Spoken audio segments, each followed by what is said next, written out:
क्या नाम है आपका?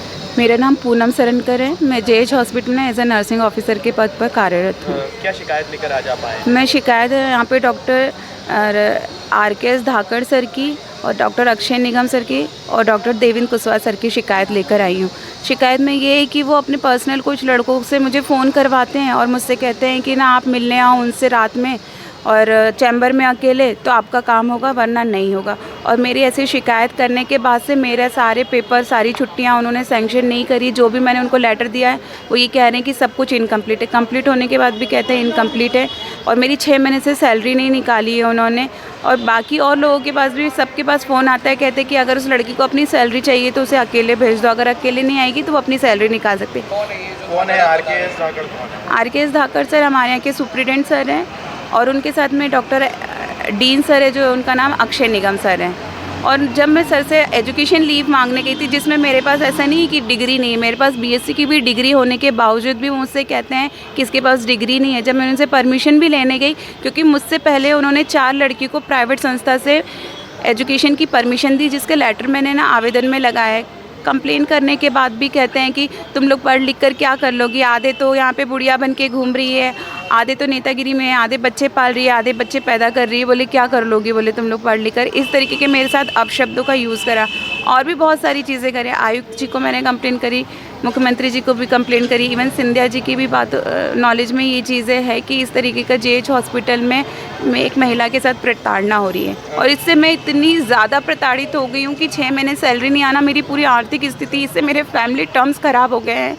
मैं अकेले पेरेंट्स की तरह अपने बच्चों का भी देखभाल नहीं कर पा रही, क्योंकि मेरे पास इनकम का कोई भी सोर्स नहीं है।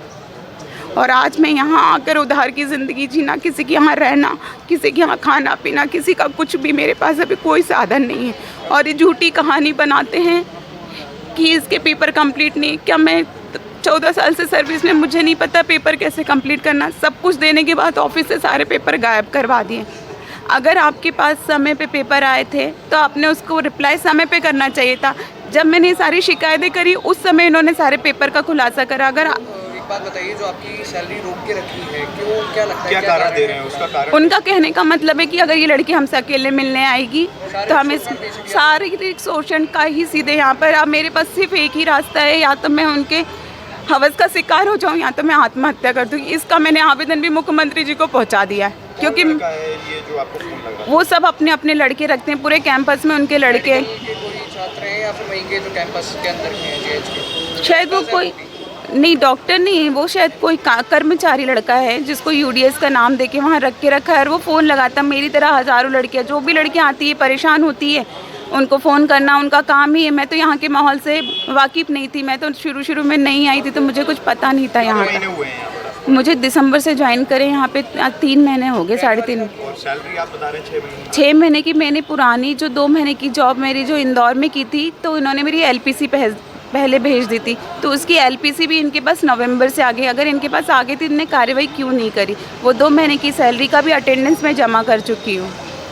अभी फिलहाल आप क्या चाह रहे हैं? अभी तक मैं ये चाह रही हूँ कि कम से कम मेरी सैलरी निकाले, और जो नियम के तहत मैंने इनसे एक अध्ययन अवकाश की मांग करी है, जो बाकी 4 लड़कियों को प्राइवेट संस्था से दी है, तो वो दी जाए मुझे। तो एसपी ऑफिस यहाँ पर आप आई हैं, SP ऑफिस में शिकायत करिए क्या? मुझे तो यहाँ पर आने के बाद में अभी तो ऐसे कोई आसार नहीं दिखते कि मेरे इन बातों पे कोई सुनवाई होगी। तो आप कहीं ना कहीं ये भी चाहती हैं, जो आपके शारीरिक शोषण की धमकी आपको दी जा रही है, उन पर भी कोई ना कोई कार्रवाई हो?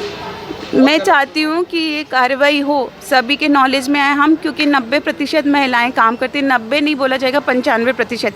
ऐसी 50 से 60 लड़कियां हैं जो उनके शोषण से प्रताड़ित है, और उनके लेटर भी लगे हुए, लेकिन कोई सामने नहीं आना चाहता। क्यों? क्योंकि वो एक बड़े अधिकारी है, आज नहीं कल किसी का भी लेटर निकालेंगे। क्योंकि जो मेरे साथ देने वाले थे, किसी का ट्रांसफ़र कर दिया, रातों रात उनकी क्वार्टरें खाली करवाने के लेटर निकाल दिए गए, स्पष्टीकरण।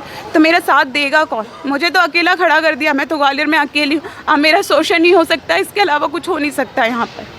मेरा कोई सुनवाई नहीं है। फिलहाल आप क्या चाह रहे हैं? मैं सिर्फ ये चाह रही हूँ कि मेरी सैलरी का जो मुद्दा है, वो मेरे को सैलरी जो 6 महीने से रुकी, मेरी सैलरी निकाल के दे, ताकि मैं अपना जीवन यापन कर सकूँ। और जब इनके पास स्टाफ हो, 2 महीने बाद जिस तरह 4 लड़कियों को निजी संस्थान से पढ़ने की अनुमति दी है, मुझे भी, मेरा क्योंकि छोटा बच्चा है, मेरी फैमिली इंदौर में, थोड़ा बच्चा बड़ा हो जाए 2 साल के अंदर वापस आके, तो मुझे ज़िंदगी में यहीं जॉब करनी है। बस यही मेरा एक छोटा सा कहना है। महिला आई थी, आरोप लगा रही थी, क्या नाम? जेएच अस्पताल में एक नर्सिंग की स्टाफ है जो पिछले 6 महीने से सिक पे थी और उनकी जो पेमेंट है वो जो उनको पेमेंट होना था वो पेमेंट उनको नहीं हुआ था, तो उसके रिलेटेड उन्होंने वहाँ पर जो प्रशासन है जेएच का उसके खिलाफ़ उन्होंने कुछ उंगलियाँ उठाई थी। तो उसमें जिस व्यक्ति का नाम उन्होंने बताया तो उस व्यक्ति से तत्काल फ़ोन पे बात की गई और उसको भी बुलाया गया थाने पे, और जो भी इसमें अग्रिम जांच होगी उसके हिसाब से उस पर कार्रवाई। वहाँ पे कुछ लोगों का उन्होंने नाम लिया है और इस पर अपन जांच करेंगे कि कितनी सच्चाई है और क्या इसमें प्रकरण में क्या क्या चीज़ निकल। यौन प्रताड़ना के आरोप उन्होंने नहीं लगाए हैं, उन्होंने बस ये बोला कि हमें बुलाया था मिलने के लिए, यौन प्रताड़ना का आरोप नहीं लगाया।